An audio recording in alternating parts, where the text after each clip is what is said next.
Your childhood, tell us a story about how you were warned by your parents that if you did that something bad would happen to you when you did something, and it did in fact happen. Vicki.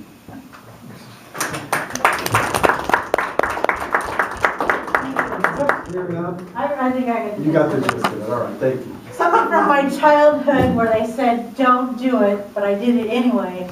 And then they said, I told you so. That's the question. I can only think of bike riding.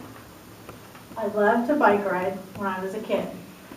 And I got a 10-speed. And I thought it was the coolest thing because I could change the gears.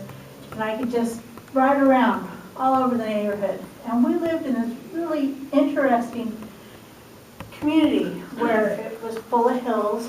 And so we would ride up. And at the very top, there was this place where nuns lived.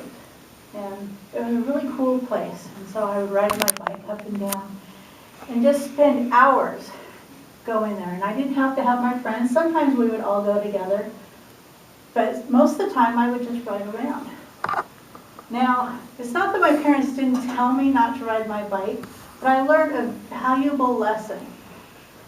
While I was doing these hills up and down, I learned that you do not go downhill and just put on the front brake. Because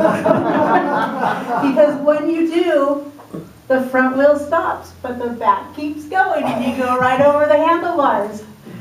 That was a learning experience for me, and I was all by myself when I did it.